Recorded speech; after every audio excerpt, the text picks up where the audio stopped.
Next, after travelers' tales, I would also exclude or rule out of order any story that uses the machinery of dream, the dreaming of actual human sleep, to explain the apparent occurrence of its marvels. At the least, even if the reported dream was in other respects in itself a fairy story, I would condemn the whole as gravely defective, like a good picture in a disfiguring frame. It is true that dream is not unconnected with Faerie. In dreams, strange powers of the mind may be unlocked. Tolkien here is discussing how the machinery of dreams is a wonder. As far as I can see, what he's also hinting at is that dreams are the defining part of the story. Yes, but there is need for more than just dreams. What I mean is that there must be, however, more than just dreaminess at the core of a tale. Dreams are important in the formation of your story, and they usually have some measure of influence over a story. It must be admitted. Tolkien's point, I think, is that these things have some measure of importance, even in our waking hours. However, with that said, these do not lie at the complete center of the tale, as there must be more than just dreams. Okay, so the idea must be that the story feels like more than just a dream of sorts. You can't rely on the dream-like element to explain away events and whatnot. This risks disfiguring the story, so to speak. What I mean by this is that you can't just hand-wave aside plot points and story beats, and I think this is what Tolkien meant. You must have dreams, or an element of them, that courses through and fills up the whole of your stories, even as you must mix it with the rational and the real. Because if there's nothing realistic about it, such as an everyman, or three who fight for very real, very concrete things, or otherwise give some sort of vision into the characters' everyday, normal lives, you won't care. The real must intermingle with the dream aspect. The powerful imagery must follow after the mundane, so that the wondrous stands out even more, I think. Take Genji Monogatari. It is great and feels dreamlike, and yet there's also a nightmarish element to it. What is more is that there's an aspect to the story that feels real, and that it depicts the ordinary little moments in life, even as it glides along with a very surreal and hyper-realistic awareness of human nature. The story never loses focus on the fact that it is a story, even as it exposes a rawness, a truth about human nature. This is how one should write one's stories. You can insert dreaminess, a surrealness, but must never forget that most real of elements that exist in all fairy stories. What I mean by this is that the most beloved of stories are somehow able to simultaneously feel dreamlike and real. There is the regular mundanity of eating, drinking, watering plants and other such stuff that the Shire has. Even the Hyborian Age has these elements. Even as there are these attributes to be found in all stories, be it Call of the Wild, or the likes of Ivanhoe, Treasure Island, Morte-d'Arthur, and so on. There is something of the fantastical to them. The real and the imagined must blur together in order to form something of greater value, so that it becomes of inestimable value. Tolkien then goes on to write, "But if a waking writer tells you that his tale is only a thing imagined in his sleep, he cheats deliberately the primal desire at the heart of Faerie, the realization independent of the conceiving mind of imagined wonder.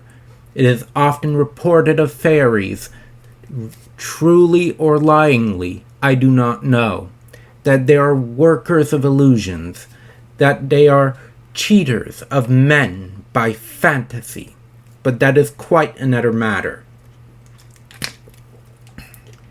The idea here is that there is, for one thing, a primalness to the fairy story, a rawness to the genre, one that is very particular to it. The notion being that the genre has an aspect to it that is about realizing, that is to say, making concrete certain archetypal images, certain ideas. Take, for example, the transformation of Gandalf the Grey into Gandalf the White, or of him riding to the rescue of Gondor as shown in the movie. It is a powerful image, and for good reason. Such images can be found in our universal unconscious, and it is the job of the author of the mythic to dig it out from our deepmost subconscious minds and out into the light of day. This done, one is supposed to combine the real mind with the unreal one, to take the wondrous image that lies deep within your innermost being with those not within it, so that it is formulated into something that can be properly understood by others. The intention being to inspire wonder in others so that they might share in a certain feeling, a certain beautiful image or song of some sort, so that it is the most selfless thing an author or painter may well do. Wonder, as in the previous part of the essay, lies at the heart of the essay, with Tolkien having thus written about the vast wonders that lie within dreams and how best to mine for them, turns his attention next towards something else of equal importance to the dreamy made real aspect of the genre. It is at any rate essential to a genuine fairy story, as distinct from the employment of this form for lesser or debased purposes, that it should be presented as true. A sense of truthfulness is absolutely crucial in any story, because if it does not feel true and real, and does not feel as though it has conveyed something of importance, people don't actually care. Take, for example, the overall idea of the Iliad. It is a story about what it means to be a man, to fight for your country, and answers the question, what is worth dying for?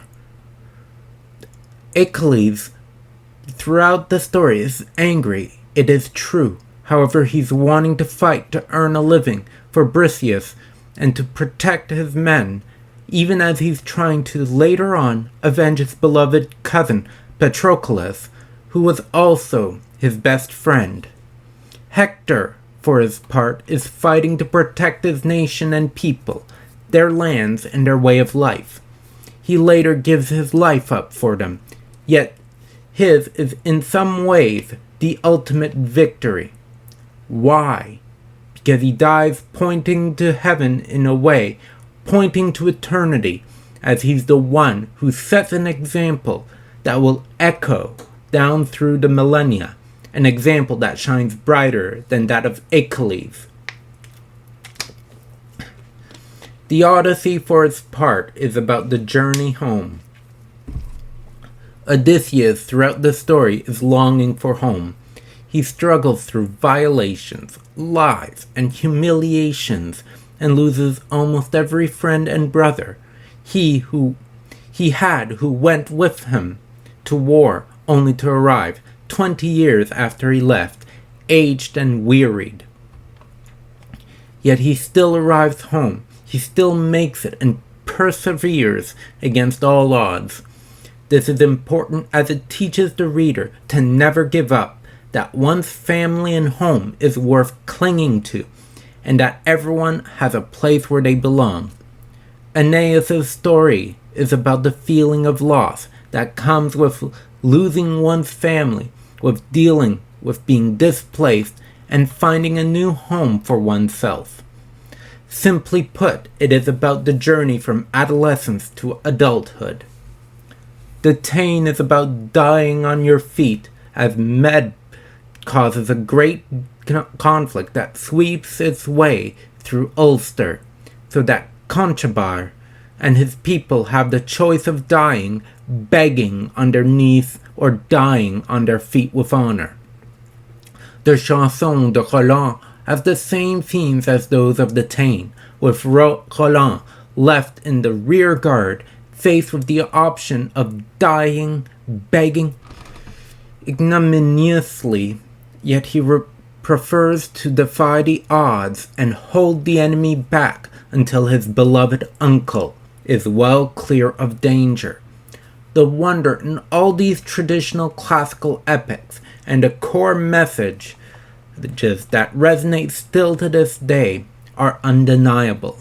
The sincerity in each of them is palpable and is moving, with people still writing about them, still reading them to this day, just as they listen still to classical music for very apparent reasons. The word many of my beloved readers who have blessed this Substack with their precious attention, and in many cases money, might like to use and have a multitude of occasion, is that of authenticity. If a story is not authentic, everyone will take quick notice of this fact and will not much like it. However, if it carries with it a very real spark, so to speak, a spark of the flame of truth, or what one might term a very real element about life and the transcendent, it will live on no matter what. And living on is the goal, because it is the ultimate form of success. It is important also because if it does not feel authentic to you, the writer, it will wither even as you write it. Authenticity comes in many forms and shapes, and it shows itself most notably in not just the messaging, so to speak, but also in the imagery you conjure forth and the feeling it leaves behind among your readers.